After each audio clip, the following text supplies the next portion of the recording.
plus we've got 10 laps as well. Yeah, that's true. That's true. And we have seen some great 10-lap races from these guys. Yeah, we do forget that, of course. This is their one and only event for the day. Well, green flag at the back, so all eyes to the lights, clutches in, and away we go. And heading towards Redgate there, is that a pretty much equal start from the front row there? I believe that could well be the 2-on-2 of Matt Pallett, who has taken the initial advantage there. Matt Pallett swoops into Redgate there with the lead. Everybody else following suit, all through safely. Or a few riders going a little bit wide there. No apex is hurt for a few riders, but they're all through, and that is the main thing. But watching them now drop down through Hollywood on this opening lap, through Craner Curves, too wide, all the way further down the order there. Everybody through once again, but the old hairpin is where our leaders are, and we'll pick them up very shortly as they go in towards Schwantz and McLean's. But it was certainly the 2-1-2 Kawasaki of Matt Pallett who led and still leads as we watch them in towards McLean's.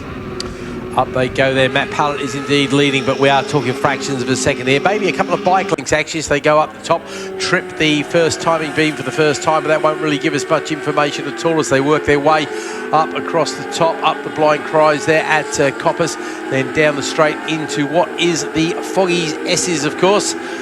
As it's Roberts if we go the other way round, but using the full GP loop, it becomes the Foggy S's. There we go. That's Joey Landerman in second place there, but it is the 2-on-2. Matt Pallett, Joey Lambden. Is that... I think Pallett's been passed, mate. The black bike there is in second, isn't it? Joey Lambden, bike number 3, is the black Kawasaki there, I believe you're looking at. Mate. Yeah. I'll take your eyesight over mine any day of the week, mate. Don't worry. Pallett, Lambden, and then the number 141 machine. That's Henry Ross there, isn't it? So Henry Ross, your pole position man. He's currently in third position now as we go round Goddard's for the first time of 10. But it is Pallett, as we mentioned, leading the way from the 3 of Lambden. Then Henry Ross. Zach Weston, the 16-year-old, ahead of Michael Tustin in fifth. Then it's Thomas Everton, who makes up 3 positions. Kai Dickinson, Sam Hurst, Gareth Cunningham inside the top 10. James Law, Paul Bloomfield, but Tom Walker, bike number 28, he's made up 5 positions, Keith. Okay, impressive stuff there. Pallett, though, particularly, really absolutely flying. He is the fastest man in Sector 1, as you'd expect. Leads by 0.3 of a second. And already Pallett and Lambden looks like they were just starting to open up a gap between themselves and the pursuing pack. But, of course, that can all come down very quickly indeed with just one very slight slip. And as we expected, the top 10 running away with this. Then we've got a bit of a gap back to the Clubmans. What do you got up the top there, mate? That's Lambden leading. It is indeed, yep. The black machine of Joey. Well done. Joey Lambden leading the way now, and I think, no, I'm not going to call this one, mate. We're far too early, and Lambden actually goes purple at Sector 1 there, so he's definitely not giving up on this one. It seems strange that you can lead across the line and get past and still get a purple sector time. It seems a bit odd, doesn't it? You think if you'd actually taken the lead, you'd be the one with the purple light next to your name. Anyway, all that's pretty academic as they come down into the Melbourne Loop. Breakaway top 6 there, isn't it? Yeah, with definitely. Elijah Everton's the man in no man's land at the moment. Relatively, and I say very relatively, lonely in 7th position on lap number 2. Oh, that was nearly a change for 8th place. Sam Hurst there. I don't think he would have seen what was going on behind him, but I believe that's the 169 of Gareth Cunningham, who almost fired it up the inside into the Melbourne Loop, but thought better of it in these early stages. But Joey Lambden ahead of Zach Weston now. Matt Paddock's dropped down to 4th position. I was going to say, Zach was the one who pulled a move down on the inside to the Melbourne Loop there. Absolutely nailed it on the brakes, and then he managed to not only get the cut, but he got the cut back on Ross in front of him as well. So he actually took 2 people at the Melbourne Loop, one on the way in and one on the way out. Brilliant stuff. That's the first flying lap there, and Joey Lambden is a 1/10 of a second away from the existing lap record held by Tommy Philp. Tommy, a former champion, of course, in this class. That would have been done on his stock Super Sport 600 Yamaha way back when. Tommy, of course, went on to race sidecars like his old man did. And Tommy, one of those guys who can claim to be a champion in a couple of different classes with British Motorcycle Racing Club. But his dad, though, was a champion on 2 and 3 wheels, though, unlike Gary Smith, it wasn't both in the same year. Well, I'll tell you what, out front, Lambden, he is flying, isn't he, mate? He's gone purple at Sector 1 this time. Nobody else has done anything special there. A lot of personal bests coming in, apart from Michael Tustin, who actually goes a little bit slower there. Top guys in the 35s there for Lambden, of course. What I'm going to watch, though, I'm surprised that Zach Weston hasn't gone green in purple, in Sector 1, because now he's got a relatively clear track in front of him. I was wondering if the youngster might close.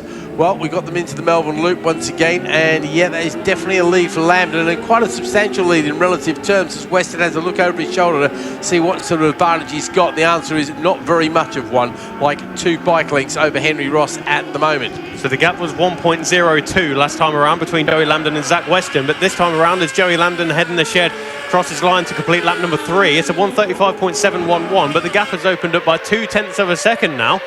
Zach Weston goes sub 1 minute 36. Henry Ross almost sub 1:36 with a 1 minute 36.000. Matt Pallett up next ahead of the number 93 of Dale Thomas.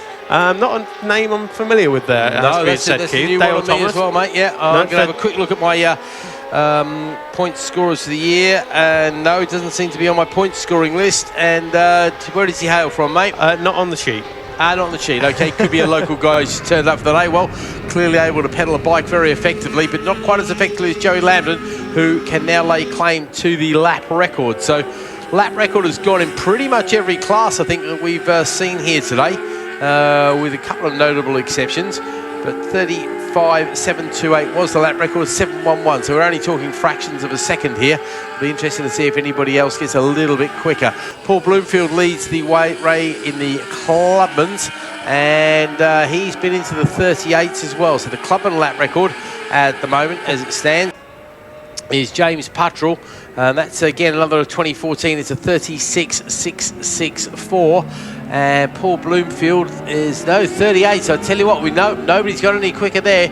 You've got to be quick to beat James Puttrell. He was a quick peddler, James. Yeah, the gap was 1.2, let's call it 1.3 to round it up, only by a fraction of a second. And I think young Zach Weston has only got the bit between his teeth, and the others are coming along with him as they go across the line. The gap is down to 0.7 of a second, and we get a purple this time from Matt Pallett.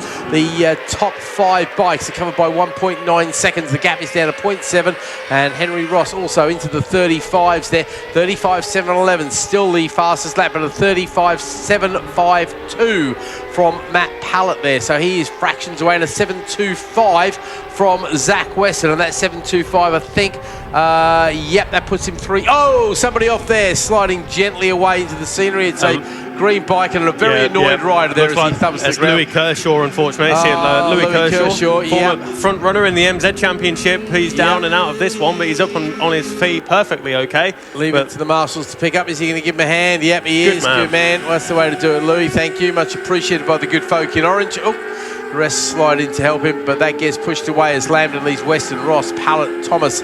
So 4 laps into this 10-lap race, and Thomas now goes purple at sector 1.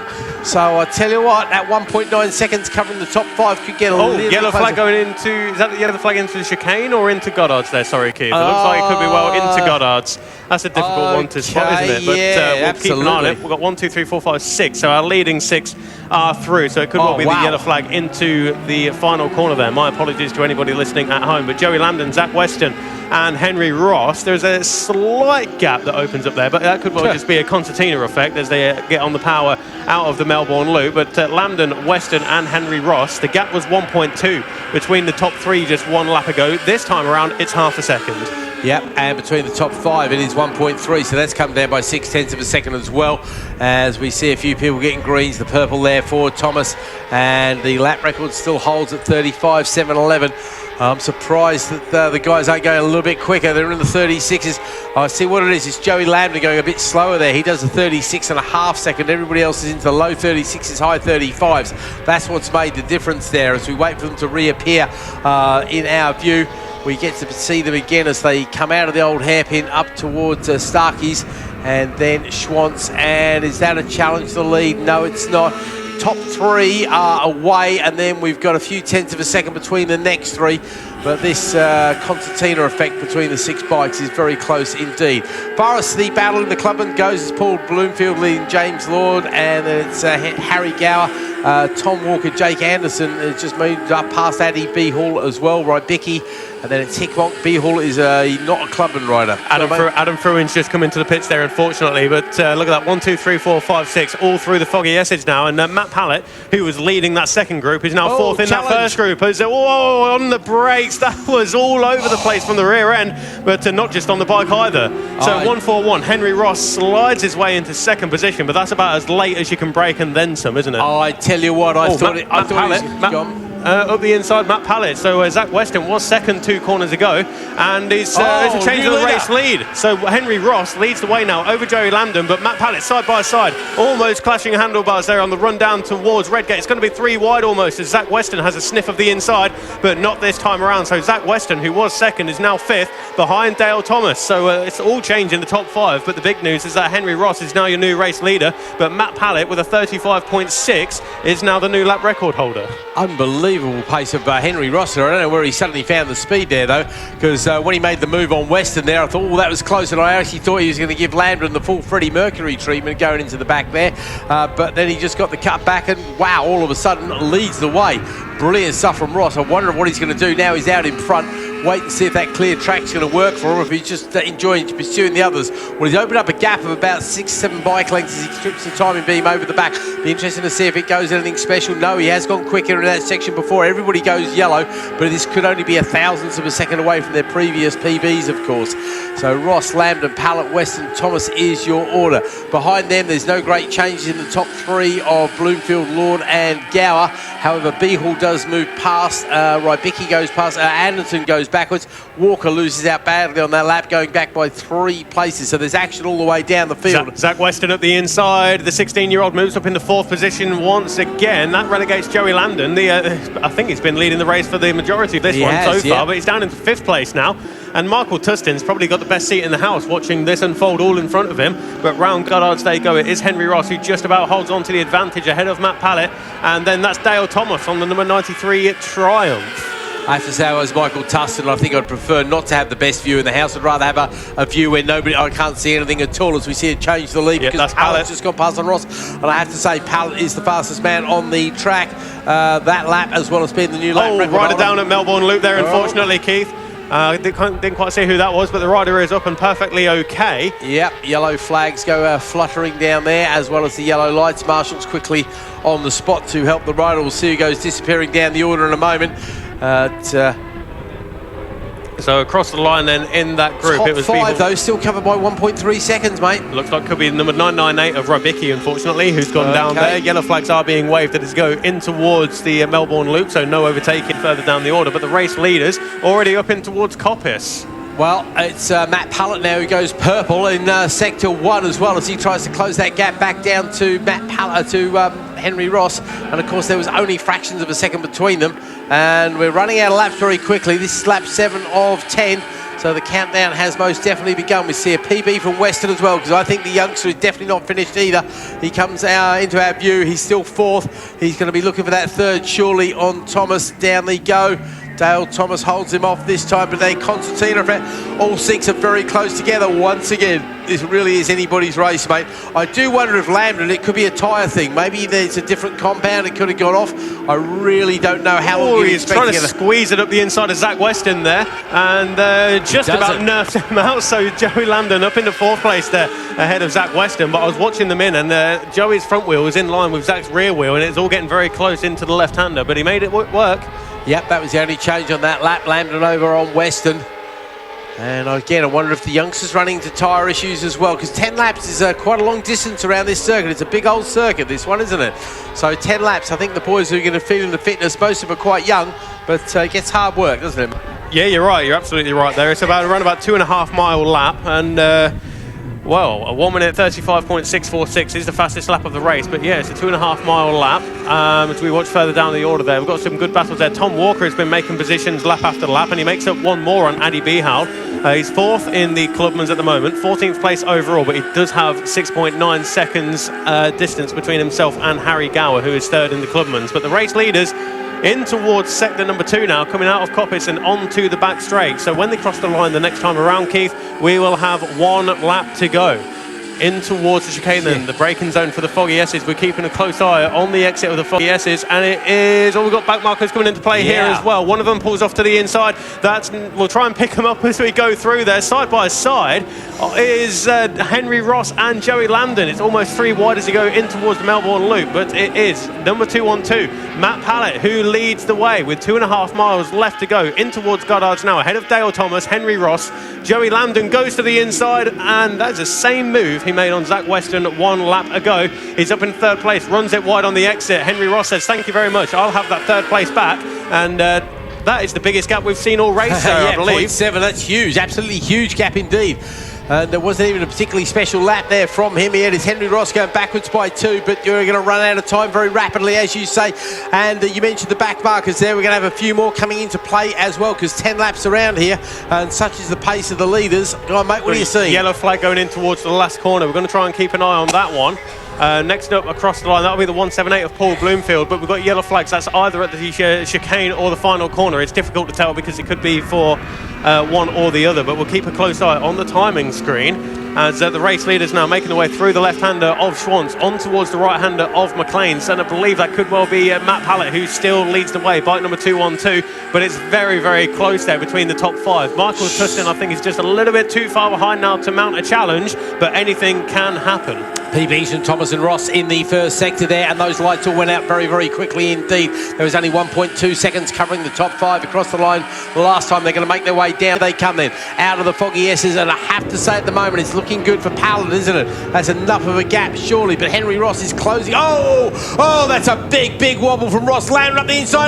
They collide. That was Lambden trying to find his way past on... that was Lambden and Dale Thomas unfortunately, yep. So they are out of the race. So they are up and okay there, but Dale Thomas is not a happy man, but yellow flags are being waved as we watch our race leaders now out of Goddard's and through the carnage. It's Matt Pallett, number 212, who does take the victory ahead of 141 Henry Ross, and Zach Weston on the podium on his Yamaha R6. But we're looking now towards the Melbourne Loop. Go on. Lap record for Henry Ross on the last lap there. Wow. 35.174, 35.323 PB for Pallett as well. Such was the pace, but Pallett by 0.7 of a second. Yeah, I have to say that was Lambden unfortunately getting it all a bit mixed up there, wasn't it? Poor old Dale Thomas, well, he didn't have anywhere to go. He just got slammed into, unfortunately. It's a great shame, but of course this is racing. We've seen it time and time again there on the last lap battles going in towards the Melbourne Loop.